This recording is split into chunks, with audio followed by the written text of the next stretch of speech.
but still try. Who knows what is possible? Michael Faraday.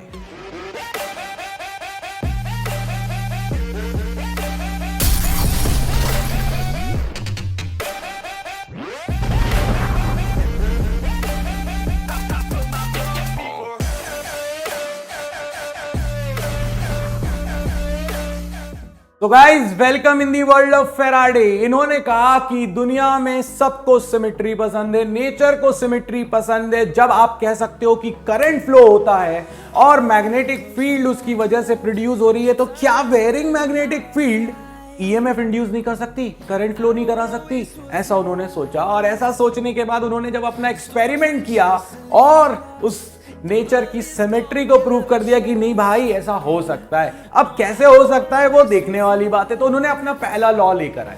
उन्होंने कहा कि अगर मैं एक कॉइल लूं और एक मैग्नेट को पास में लेकर आ रहा हूं, इसी दिन के लिए हमने मैग्नेटिक फ्लक्स पढ़ा था, क्योंकि फील्ड लाइंस तो मैग्नेट की फिक्स हैं, बट जो कॉइल से पास हो रही हैं वो बदल रही हैं। अब आप एक कॉइल को, अगर किसी मैग्नेट को कॉइल के पास लेकर आओ, कॉइल को मैग्नेट के पास लेके आओ, या इन दोनों को ही मूव कराओ, बस इनके बीच में रिलेटिव चेंज हो, मतलब कि डिस्टेंस बदल रही हो, वेलोसिटी हो, तो अगर इनके बीच में रिलेटिव चेंज हो रहा हो तो उन्होंने कहा कि ईएमएफ इंड्यूस होगा। तो ऐसा क्या हुआ, इस बात को समझना है और इस बात को हमको लिखना भी है। अब ये मैग्नेट है, अगर ये कॉइल के पास आ रही है, मैग्नेट अगर कॉइल के पास आ रही है तो कॉइल से क्या बदलेगी? मैग्नेटिक फील्ड लाइंस बदलेंगी। मैग्नेटिक फील्ड लाइंस बदल रही है यानी अल्टीमेटली मैग्नेटिक फ्लक्स बदल रही है। तो ज्यादा अच्छा वर्ड अपन क्या पकड़ेंगे? Magnetic flux.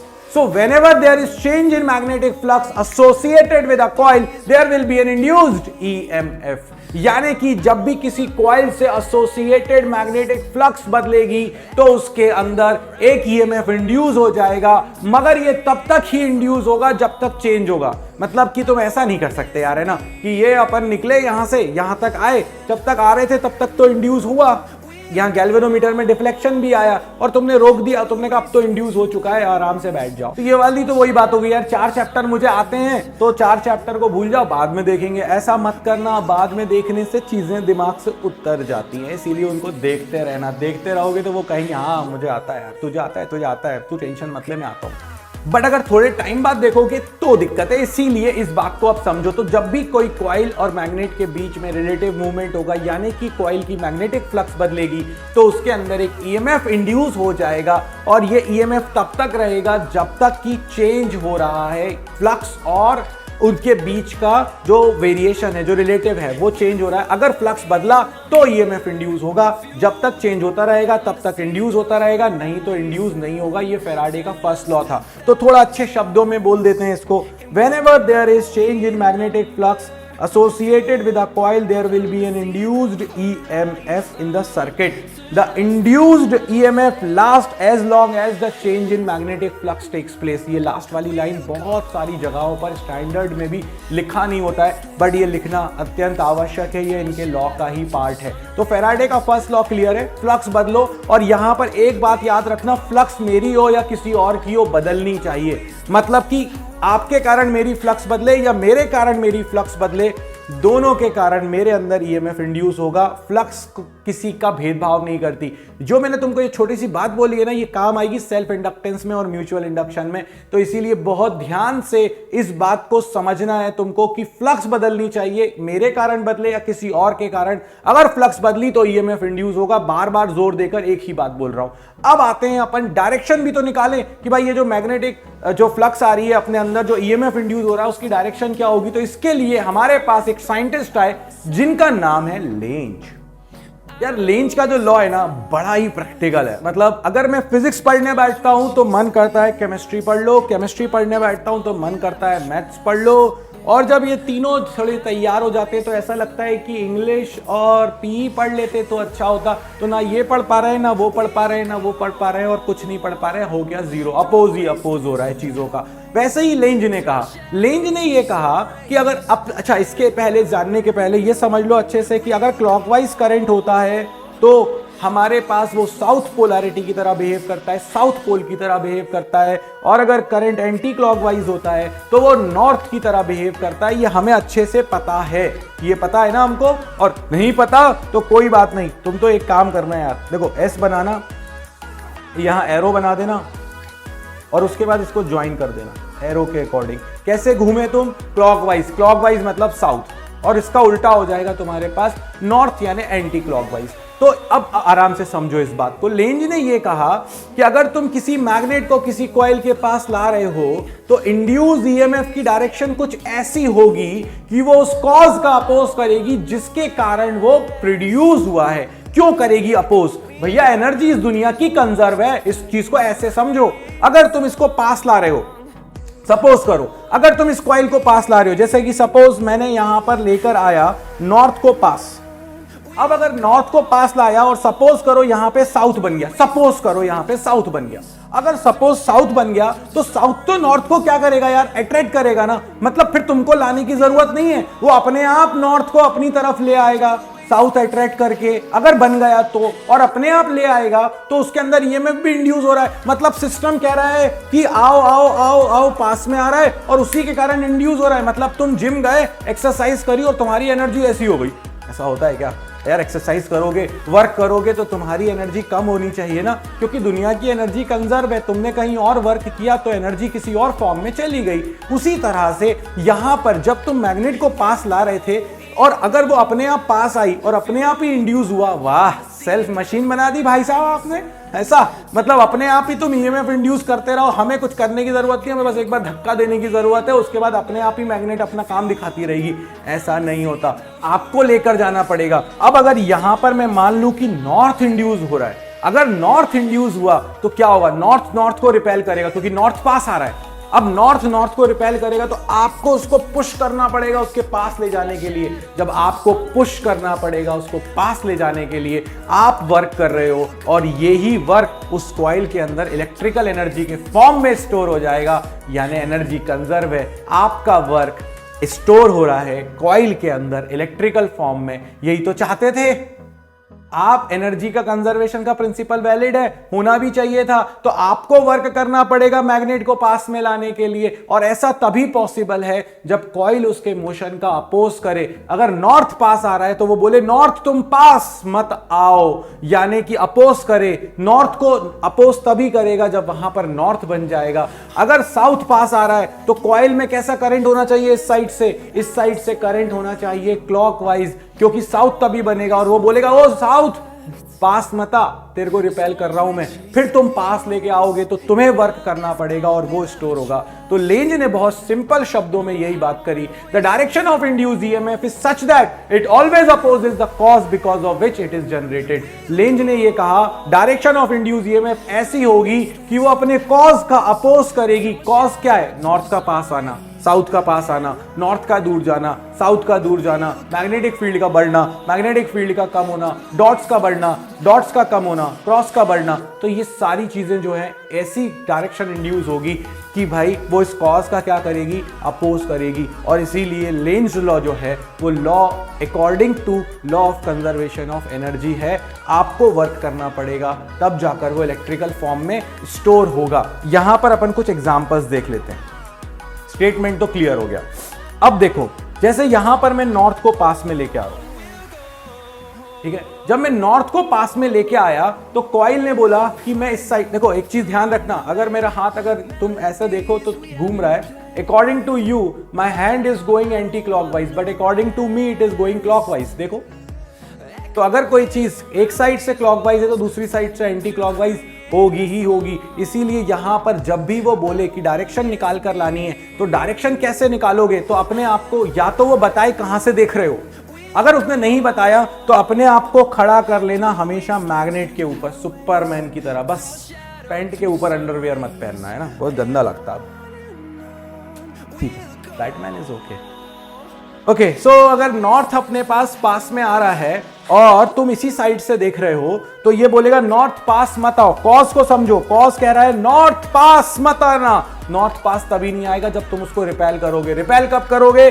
जब इस साइड से it will act like a north और दूसरी साइड से फिर वो साउथ होगा। बट हमें तो इस साइड से नॉर्थ दिख रहा है और नॉर्थ मतलब एंटी क्लॉकवाइज, इसीलिए current will be anti clockwise. South मतलब क्लॉकवाइज। देखो फिर से देखो, ये देखो, अरे बहुत मजेदार है, ये बहुत मजेदार है। पता नहीं क्यों लोगों को इतनी दिक्कत होती है इस टाइप के क्वेश्चंस में, इतना मजा आता है ना यार लेंस टाइप के क्वेश्चन करने में। हा पास मत आ दूर मत जा, पास मत आ दूर मत जा। देखो कैसे नॉर्थ दूर जा रहा है इस केस में, ठीक है, नॉर्थ दूर जा रहा है। रीजन क्या है, कॉज क्या है, नॉर्थ के दूर जाना, नॉर्थ इज गोइंग अवे। भाई तू दूर मत जा, पास आने की जरूरत नहीं थी, मगर अभी मेरा रीजन क्या है, नॉर्थ का दूर जाना। नॉर्थ दूर मत जा मतलब मुझे अट्रैक्ट करना पड़ेगा। अट्रैक्ट कब करूंगा, जब नॉर्थ को कौन अट्रैक्ट करेगा, साउथ, मतलब इस साइड बन जाएगा साउथ, और साउथ का मतलब हो गया क्लॉकवाइज, यानी इस साइड से जो बंदे को करंट दिख रहा होगा, ओहो क्लॉकवाइज जा रहा है भैया। चलो देखो इसके बाद नेक्स्ट अपने पास क्या है, नेक्स्ट मान लेते हैं कि ये अपने पास एक कॉइल है, ठीक है, और इस कॉइल में साउथ पास आ रहा है। अब अगर साउथ पास आ रहा है तो कॉज क्या है, साउथ का पास आना। ओ भाई साउथ पास आने की जरूरत नहीं है, पास क्यों नहीं आएगा, कब नहीं आएगा, जब साउथ के पास आने का रिपेल करोगे, मतलब इस साइड से ये साउथ की तरह एक्ट करेगा, यानी कि क्लॉकवाइज करंट आ गया। लो भाई अगर तुम इस साइड से देख रहे हो तो, और अगर तुम दूसरी साइड से देखते तो एंटी क्लॉकवाइज बोलते, बट निकालो इसी साइड से, उल्टी साइड वाला बाद में बोलो, ठीक है। देखो नेक्स्ट, अगर मैं आपसे कहूं कि ये मेरे पास एक मैग्नेट है और ये मैग्नेट जा रहा है v वेलोसिटी से लेफ्ट से राइट, और कॉइल भी जा रहा है v वेलोसिटी से लेफ्ट से राइट, दोनों v वेलोसिटी से लेफ्ट से राइट जा रहे हैं। जब दोनों v वेलोसिटी से लेफ्ट से राइट जा रहे हैं तो भाई एक दूसरे के रिस्पेक्ट में तो रेस्ट पे ही है ना। वो नहीं होता जो अपने दोस्त के साथ करते हैं अपन, ये दोस्ती हम नहीं तोड़ेंगे। हाँ मतलब मेरी बाइक चल रही है, मेरे बाइक बाजू में मेरे दोस्त की बाइक भी चल रही है, और हम दोनों बातें करते हुए सारे रूल्स तोड़ते हुए सेम स्पीड से चल रहे हैं,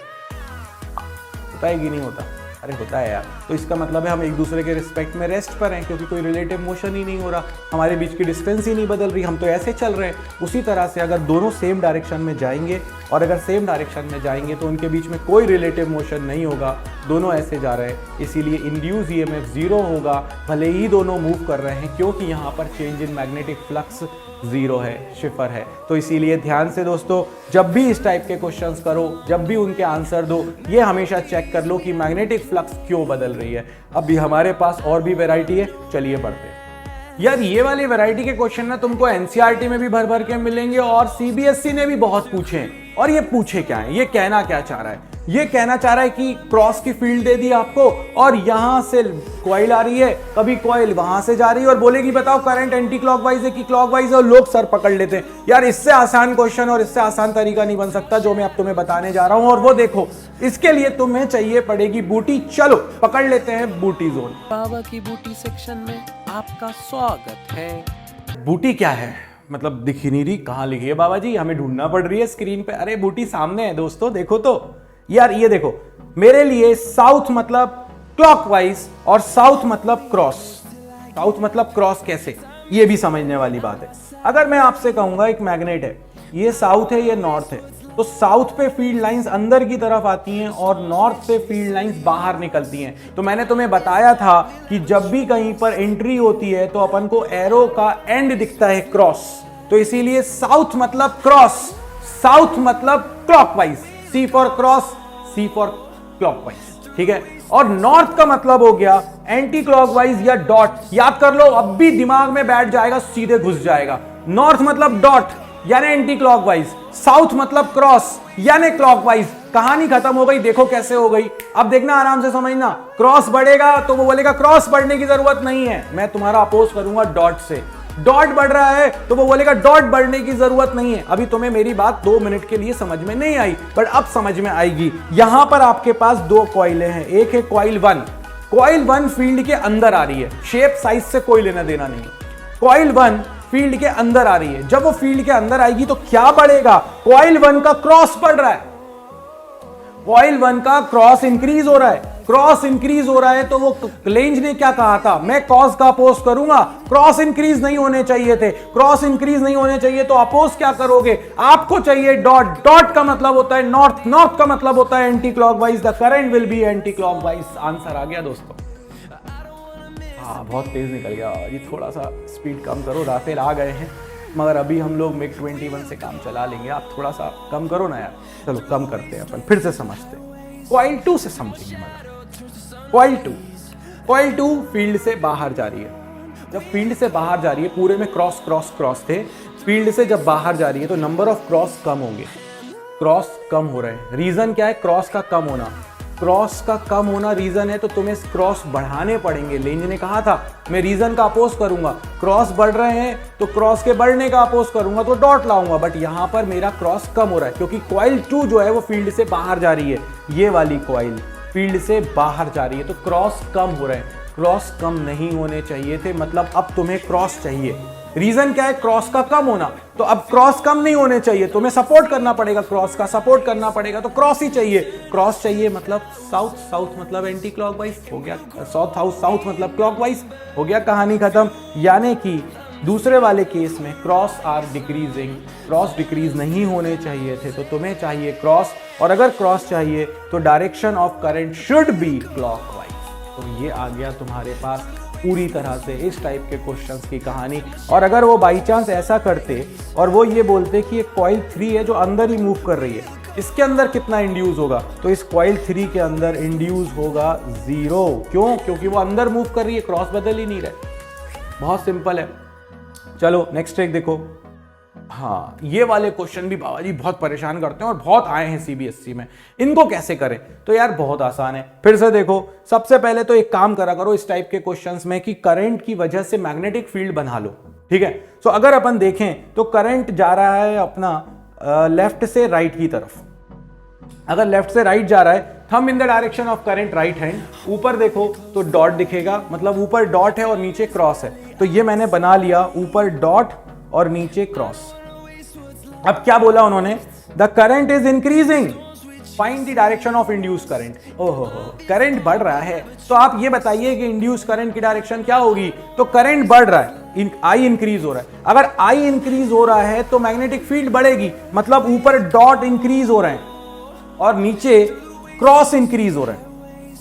एक जगह की बात करो, क्योंकि एक जगह डॉट एक जगह क्रॉस है, उल्टा आएगा आंसर ऑब्वियसली। तो एक जगह का अपन निकाल लेते हैं। अब अपन एक काम करते हैं, क्रॉस वाली साइड पे चलते हैं। तो अगर करंट की वैल्यू इंक्रीज हो रही है यानी कि क्रॉस बढ़ रहे हैं, क्रॉस बढ़ रहे हैं। क्यों बढ़ रहे हैं? क्योंकि मैग्नेटिक फील्ड बढ़ रही है। लेंज ने क्या कहा था? कॉज का अपोज करूंगा, क्रॉस बढ़ने नहीं चाहिए थे।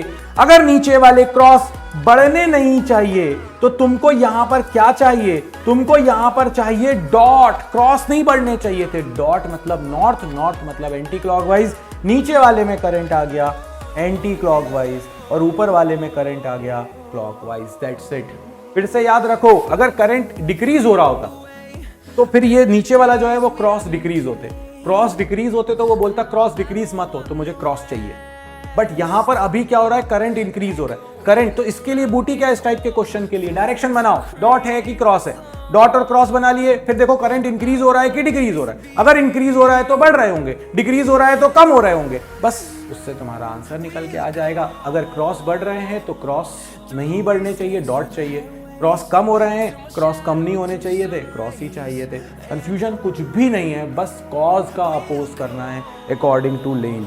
चलिए अब आ जाते हैं एक बहुत इंपॉर्टेंट पॉइंट की तरफ, और वो है Lenz law is in accordance with the law of conservation of energy. अगर ये मेरे एग्जाम में आया तो मैं इसको कैसे लिखूंगा, इस क्वेश्चन का आंसर मैं कैसे करूंगा? तो इस क्वेश्चन का आंसर करने के लिए आपको बहुत सिंपल वे में इतना समझाना है सामने वाले को कि भाई ये एक बात बताओ, अगर मैं यहां पर सबसे पहले इसमें लेंज लॉ का स्टेटमेंट देना, ये लेंज लॉ का स्टेटमेंट दे दिया, इसके बाद वो बोलेगा इसको एक्सप्लेन करो। तो आप एक एग्जांपल ले लेना कि भाई ये मेरे पास नॉर्थ है और ये नॉर्थ पास आ रहा है। जब नॉर्थ के पास आएगा तो जब नॉर्थ पास आ रहा है तो इस साइड इंड्यूस क्या होगा? नॉर्थ होगा। इस साइड इंड्यूस नॉर्थ होगा तो आपको इसको पास में लाने में वर्क करना पड़ेगा, और जो आपको वर्क करना पड़ेगा वो ही उसके अंदर इलेक्ट्रिकल फॉर्म में स्टोर हो रहा है। और इसी का एक और केस ले लेना, when north is going away, जब नॉर्थ अवे जाएगा उस केस में वहां पर साउथ इंड्यूस होगा तो वो अट्रैक्ट करेगा तो आपको उसको पास में रखने के लिए या वहीं पर रखने के लिए या दूर ले जाने के लिए आपको वर्क करना पड़ेगा। वो वर्क उसके अंदर स्टोर हो जाएगा इलेक्ट्रोमोटिव फोर्स के फॉर्म में, या फिर इलेक्ट्रिकल एनर्जी उसके अंदर आ जाएगी, करंट फ्लो होना स्टार्ट हो जाएगा कॉइल के अंदर। ये जो मैंने आंसर आपको पीडीएफ में नीचे लिंक नोट्स में दिए हुए हैं, इसीलिए दिया हुआ है क्योंकि इसका आंसर अच्छे से मिलता नहीं है। कई रेफरेंस बुक्स उठाकर देखी, बहुत परेशान होते हैं क्या लिखें क्या नहीं लिखें। तो भाई जो हमने समझा है हमें बस वही लिखना है, कैसे लिखना है वो बाबा जी ने आपको बता दिया है। एक बार रीड करोगे, कहानी है कहानी लिख डालोगे तुम इसकी। तो यार यहां पर खत्म हुए लेंज साहब। अब अपन नेक्स्ट वीडियो में बात करेंगे फैराडे सेकंड लॉ की और मोशनल ईएमएफ के बारे में। बट तब तक के लिए बाबा जी की तरफ से इतना ही। लाइक शेयर सब्सक्राइब करना गलती से भी मत भूलना। नीचे पीडीएफ की लिंक दी हुई है डिस्क्रिप्शन में, जाकर डाउनलोड कर लो। ब्यूटीफुल से तुम्हारे नोट्स, तुम्हारा काम हो जाएगा कंप्लीट। तो इस वीडियो में इतना ही। जय हो।